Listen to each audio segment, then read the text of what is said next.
Dolly Parton, one of the most radiant and unforgettable figures ever to step onto the American stage. A woman who rose from poverty to global stardom, turning her voice into a legacy that time itself cannot erase. From a small cabin in the mountains of Tennessee, she grew into one of the most beloved icons in music history. With her signature blonde hair, an ever-present smile, and a voice that could reach the deepest corners of the human heart. For more than half a century, Dolly Parton has not simply defined success. She has redefined what it means to remain human within it. From Jolene to I Will Always Love You, from the stage of the Grand Ole Opry to humanitarian work that has changed millions of lives, she has stood before the world with a brightness that feels almost unshakable, as if nothing could ever dim it. But behind that image lies a story few are willing to truly face. Not the lights, not the applause, but the quiet weight of loss, of loneliness, of sacrifices that fame could never repay.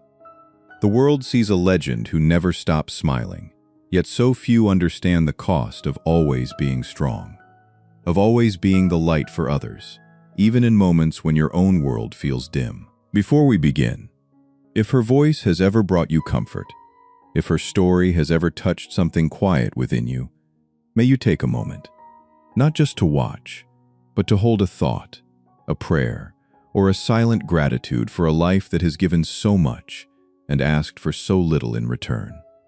Because behind every smile, there is always more than the world is ready to see. There are souls who enter this world already carrying wounds too deep for childhood innocence to ever fully mend, and Dolly Parton was one of them. Long before doctors' words or headlines of concern would surround her name, she had already mastered a quiet, instinctive form of survival, not in hospitals or classrooms, but in the remote valleys of the Great Smoky Mountains, where she was born on January 19, 1946, in Sevier County, Tennessee. Her first lullaby was not sung. It was the wind threading through pine trees, the hush of wilderness pressing against a one-room cabin with no electricity, no running water, only silence and endurance. Her family was so poor that her father paid the doctor who delivered her with a sack of cornmeal, and on that freezing night, the cold seemed alive, creeping through thin wooden walls while the stars shone beautifully but distantly, as if even heaven kept its distance. Inside, her mother, Avi Lee, lay beneath worn blankets, her strength stretched thin between exhaustion and faith, offering warmth not through fire, but through hope. Poverty was not a condition for the Parton family. It was a constant presence, something worn like a second skin. Winters were relentless, biting through fabric and flesh alike, until even breath turned visible in the dark. 12 children shared what little they had, clinging to one another for warmth, learning early that survival meant togetherness. Summers brought no relief. Bare feet cut by stones, cold river baths, the scent of smoke and damp wood clinging to everything. Yet those harsh seasons became her earliest teachers, shaping a resilience that lived not just in her mind, but in her body. Her father, Robert Lee Parton, could neither read nor write, but his calloused hands told stories of sacrifice, rising before dawn, working endlessly so his children would not go hungry. Her mother moved with quiet grace, sewing, cooking, singing hymns that stitched light into darkness. By the age of 6, Dolly had already stepped into responsibility, carrying water, caring for siblings, stirring meals over a wood stove until smoke burned her eyes. Love, she learned, was labor. Faith was patience. Then, at 9 years old, loss arrived with a silence heavier than snow. Her baby brother Larry lived only 4 days. There was no ceremony, no marker, just a small patch of earth and a grief too large for words. That silence never left her. It followed her into adulthood, into her music, where some songs became conversations with a brother she never truly knew. School offered little comfort. When her mother lovingly stitched her a coat from scraps of fabric, it became a source of ridicule among classmates. But to Dolly, it was something sacred, a reflection of her mother's love, thread by thread. She carried that pain home through the snow, tears warm against the cold, and years later transformed it into a song that turned shame into dignity. Music became her refuge early. Before she could even spell, she was writing songs, reshaping hunger into melody, loneliness into lullabies, pain into something she could hold without breaking. She did not sing for fame, she sang to survive. Every winter, every mile walked, every stitched piece of cloth became part of the instrument she carried within her. A voice capable of turning silence into something beautiful. Long before the spotlight, before the rhinestones and applause, that voice was her shield. Forged in hardship, refined by loss, it belonged to a barefoot girl singing into the Tennessee wind, unaware that one day the world would finally listen. Their car was worn down, the gas tank barely half full, yet their dreams carried a weight that seemed to bend the air around them. The suitcases they brought held more songs than clothes. Wax paper sandwiches, rain-stained notebooks, and a quiet belief that refused to fade. They slept wherever the night allowed. Borrowed couches, church pews, sometimes the back seat of an aging Chevy parked beneath the vast Tennessee sky. Years later, Dolly Parton would describe that chapter as a strange collision of wonder, hunger, and heartbreak. Nights where the stars felt close enough to touch, and mornings where frost clung to the windows while only a melody could keep them warm. It was a childhood rich in imagination but starved of everything else. When she graduated in the spring of 1964, there were no celebrations waiting, no applause, no flowers, only silence, and a decision that would change everything. While others posed for photographs, she stood alone at dawn on a quiet dirt road, a cardboard suitcase in one hand, a bus ticket in the other, and $20 tucked away like a fragile promise. She told herself she would make it, or she would never return. As the Greyhound bus carried her away, the mountains that raised her faded into the distance, shrinking into shadows that would follow her for the rest of her life. Nashville did not welcome her with open arms. It greeted her with illusion. Neon lights shimmered from afar but felt cold up close. Doors stayed closed. Voices questioned her accent, her sound, her very identity. In a small, rented room, she would sit by the window at night, watching rain slide across empty streets, listening to engines she could not afford to follow. The silence there felt heavier than any mountain winter. Some nights, she sang simply to remind herself she still existed. In 1965, opportunity arrived, but not without compromise. Monument Records offered her a contract, yet they asked her to soften everything that made her real. Her voice was too country, too strong, too rooted. They wanted something lighter, sweeter, easier to sell. She sang what they gave her, perfectly. But inside, she felt like a stranger wearing someone else's skin. When the records failed, the calls stopped. The industry moved on. But she didn't. By day, she performed in smoky bars where few truly listened. By night, she wrote by candlelight, on envelopes, receipts, scraps of anything she could find. Her hands ached, her body weakened, but something inside her refused to break. She once said she hummed just to hear something alive, and in that quiet persistence, her true voice began to form. Then came 1966. A small song, Put It Off Until Tomorrow, climbed to number 1, and suddenly the question echoed across Music Row. Who is Dolly Parton? The answer arrived a year later with, Hello, I'm Dolly. It wasn't just an introduction, it was a declaration. These were not borrowed emotions. They were truths carved from struggle, loss, faith, and defiance. Many still underestimated her. Some saw charm, others saw novelty. But beneath that bright smile was an unyielding will. The barefoot girl from the mountains, the one who once sang just to survive, was still there, stronger than ever. And when she finally wrote her farewell in song, it was not an ending, but a liberation. I Will Always Love You became more than music. It became release, grace, and healing wrapped into a single voice. From that moment on, no one could confine her again. Not to silence, not to expectation, not to anything less than her truth. The climb of Dolly Parton to the top of country music was never a smooth ascent. It was a quiet war for survival, fought not on battlefields, but beneath blinding stage lights. By the early 1970s, she had carved out a place on the Porter Wagoner Show, her golden voice reaching millions of homes each week. On screen, she radiated warmth.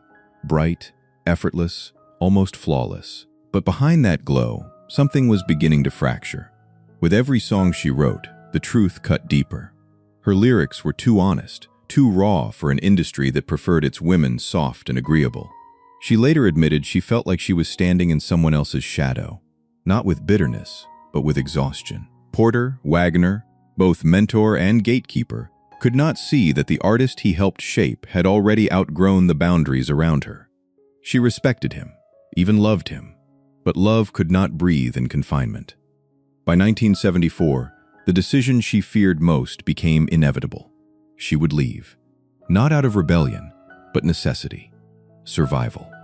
Her farewell was not spoken, it was sung. "I will always love you" emerged like a prayer, tender and aching, a goodbye wrapped in grace rather than anger. She would later confess she cried all the way to the top of the charts. Because success born from loss does not feel like victory. It feels like grief wearing a crown. Behind the curtain, there were no cameras. Only a woman standing alone, whispering to herself that she had done the right thing. Even before that moment, she had already revealed her depth. Jolene, released a year earlier, cut through noise like a whisper in thunder. Fragile, pleading, unforgettable. It was more than a hit.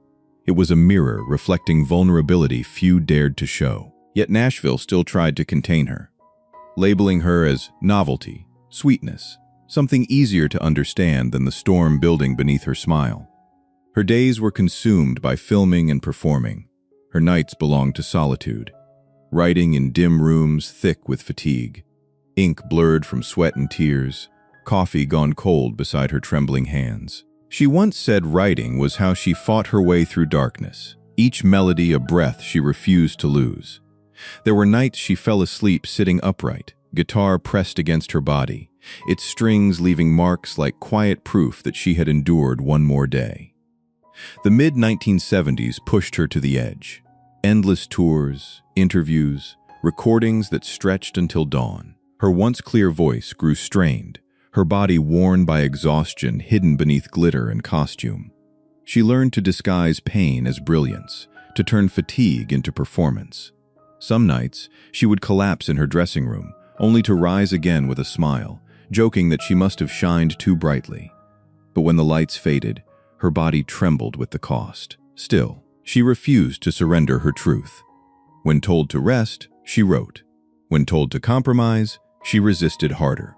By 1977, the storm began to shift. Here You Come Again broke through barriers, reaching both country and pop audiences. Critics accused her of abandoning her roots. But she answered simply. She had not left country music, she had carried it with her. That belief became her anchor. In 1980, 9 to 5 Inches rose from Another Sleepless Night. A song that was more than music. It was a battle cry hidden in melody. It spoke for those worn down by routine, by pressure, by survival itself. The world celebrated, yet behind the applause, she was running on exhaustion. Long shoots, constant travel, endless demands. There were nights she looked into the mirror and no longer recognized the woman staring back. But even then, she kept singing. Because for her, music was not just art.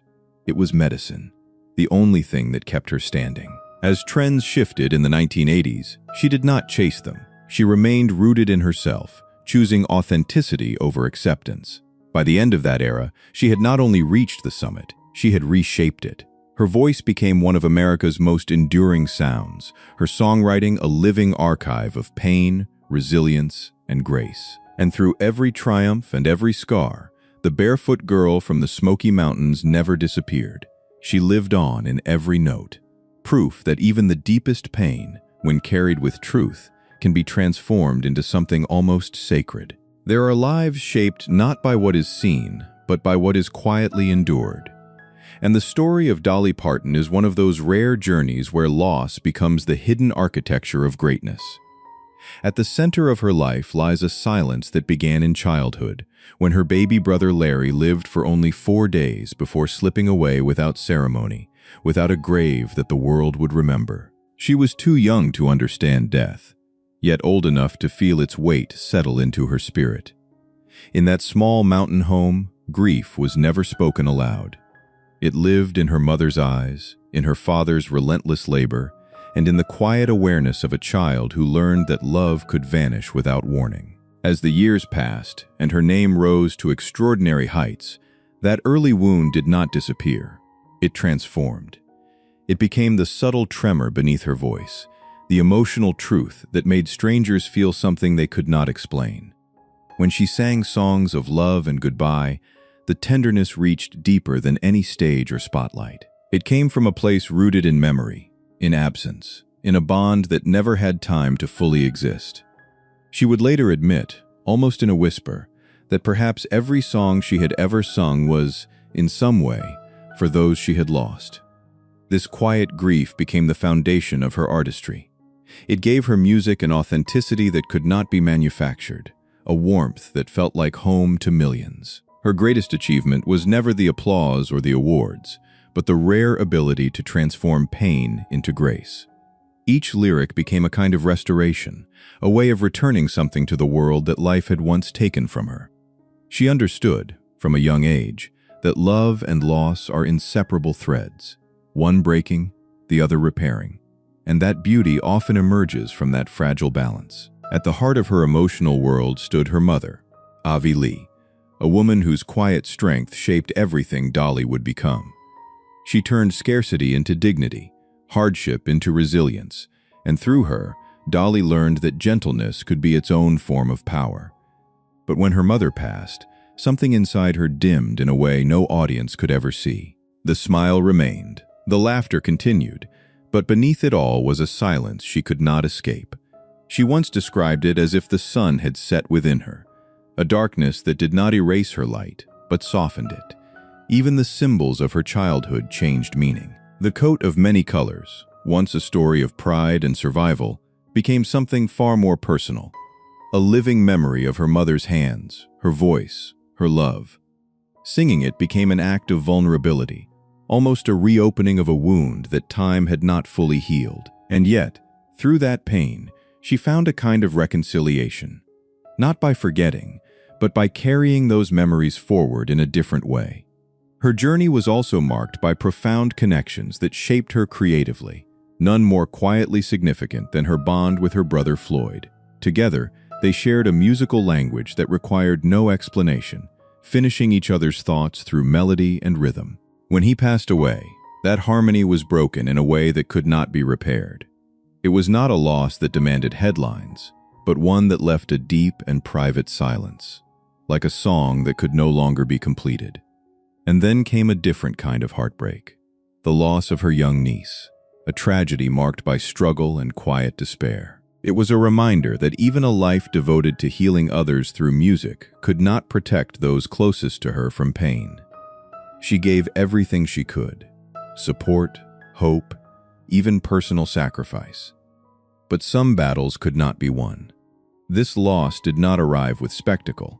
It unfolded in silence, leaving behind questions that had no answers and a grief that could not be softened by time. Through all of this, Dolly carried forward a truth that few ever fully understand, that love is not defined by the ability to save, but by the willingness to remain, to stay present even when the outcome cannot be changed, to continue loving even when the song ends too soon. Her life became a testament to that quiet kind of courage, the strength to endure, to feel deeply, and to transform even the most unbearable losses into something meaningful. There are dreams so tender, so deeply woven into the human heart, that when life takes them away, it does more than wound. It reshapes the meaning of who we become. For Dolly Parton, that dream was motherhood, a quiet lullaby she carried within her but never had the chance to fully sing.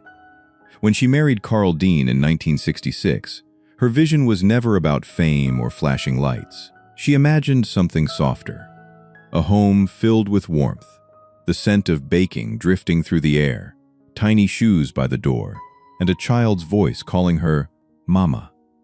That image lived within her for years, hidden between tour dates and melodies, a private hope she protected with silence. But in 1982, at just 36, that dream was taken from her. A long, invisible battle with endometriosis led to surgery that ended her ability to have children.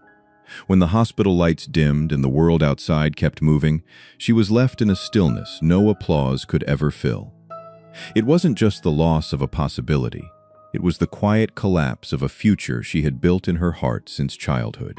She walked away not only with physical scars, but with a silence that followed her into every room, echoing with lullabies she would never sing.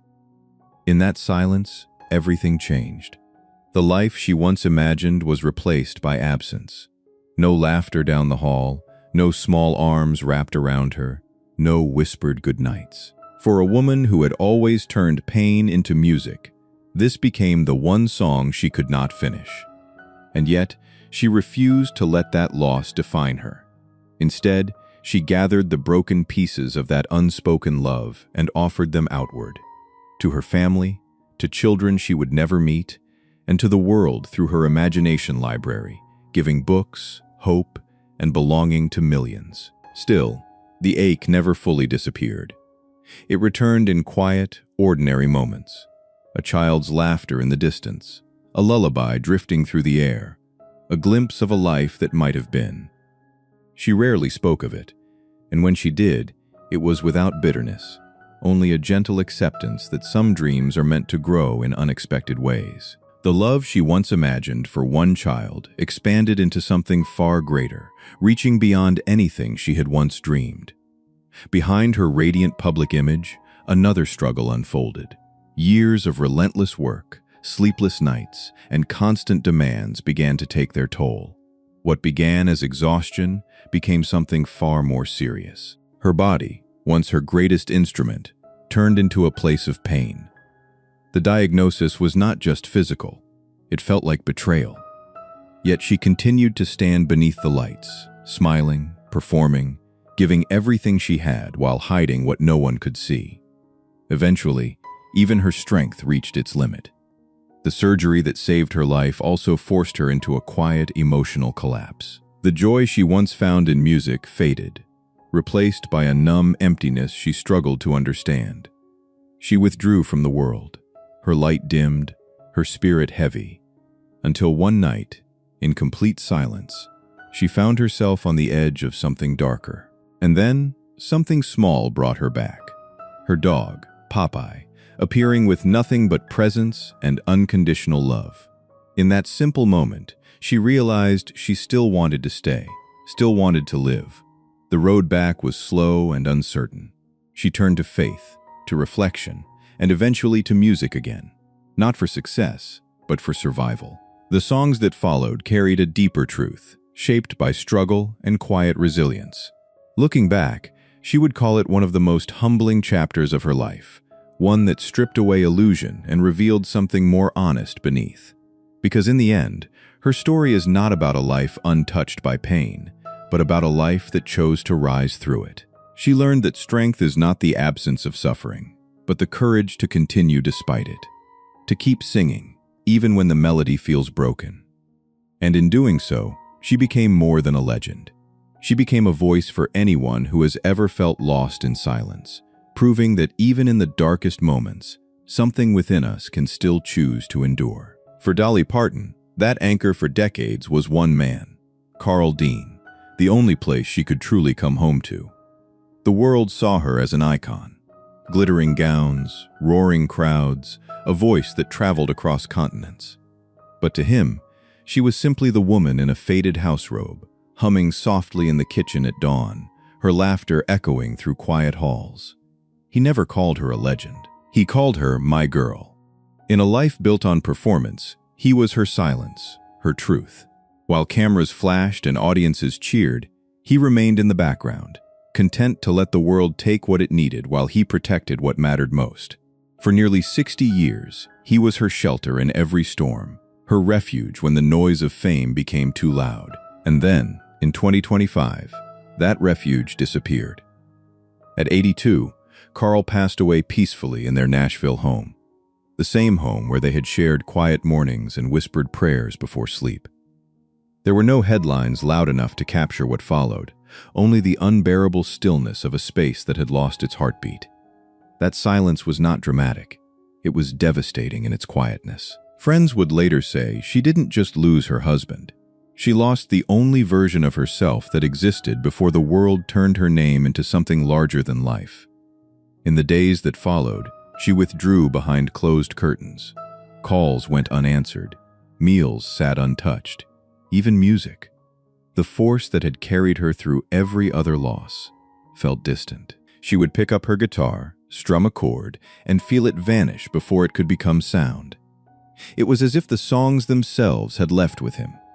When it came time to say goodbye, she chose not spectacle, but intimacy. She arranged his farewell like a love letter, filling a small cedar chapel with wildflowers he once picked for her. Photographs lined the space. Moments never shared with the public. Muddy smiles, quiet Christmas mornings, bare feet on the porch swing. When she stood to speak, she did not turn to the mourners. Her gaze remained fixed on him, as if love alone might call him back for one more moment.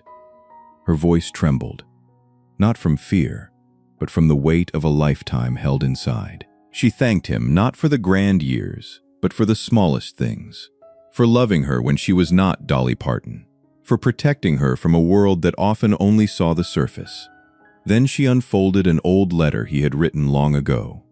"You were always my star," it read, "not for the world to see, but for her alone." And in that moment, the room fell into a sacred stillness. Guided by something deeper than memory, she picked up the guitar he had once given her and began to play. The melody was fragile, trembling under the weight of grief. It was a song no one had ever heard, a song written only for him.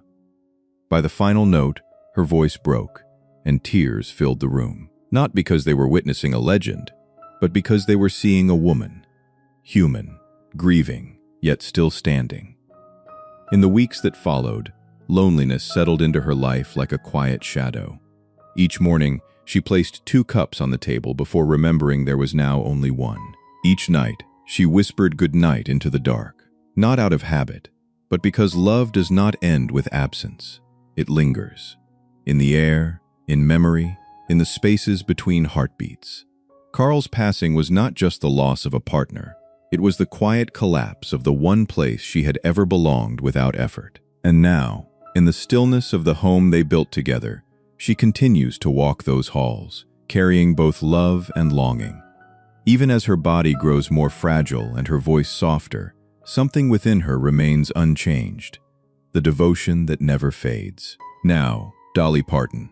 This chapter feels less like an ending and more like a lingering final verse, one that carries more weight than any chorus that came before. She has often said she does not fear death. What unsettles her is the thought of leaving something unfinished. And perhaps that is the essence of her life's work. Not perfection, not applause, but the courage to keep creating meaning until the very last note. Though time has begun to gently press upon her body, her spirit still moves with the same quiet determination that once carried her from a one-room cabin to the world's brightest stages. At 79, her name is no longer just remembered. It is woven into the fabric of music history.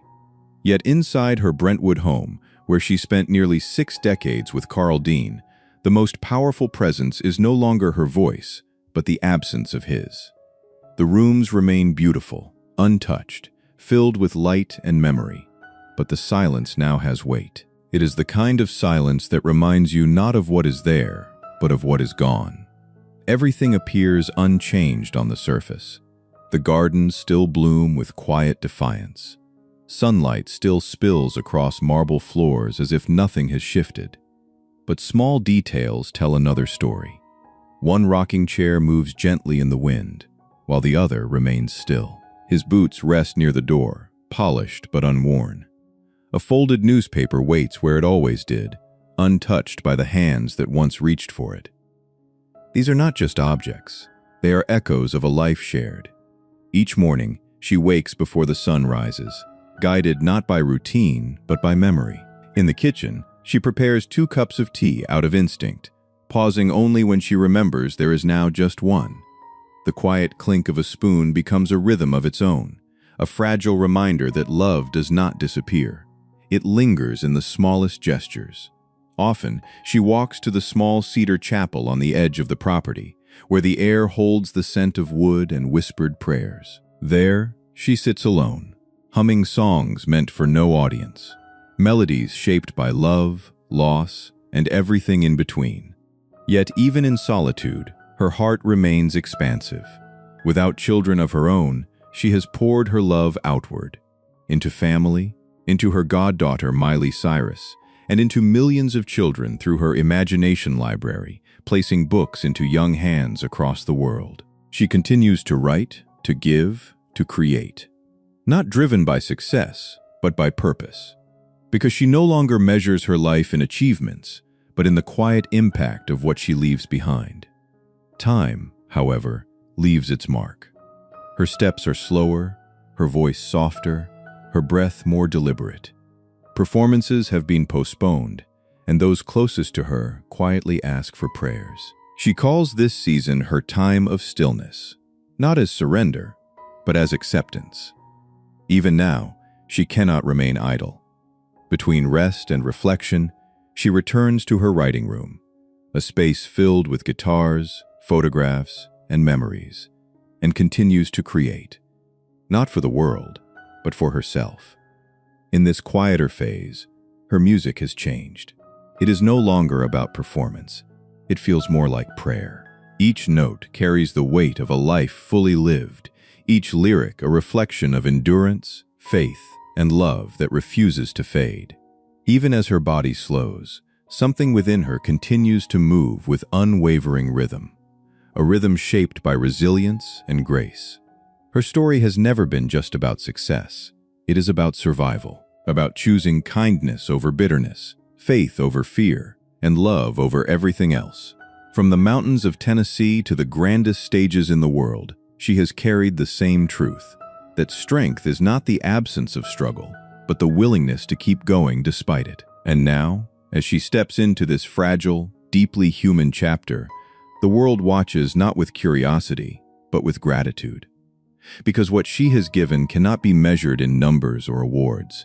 It lives in the hearts she has touched, in the songs that have healed, in the quiet courage she continues to embody.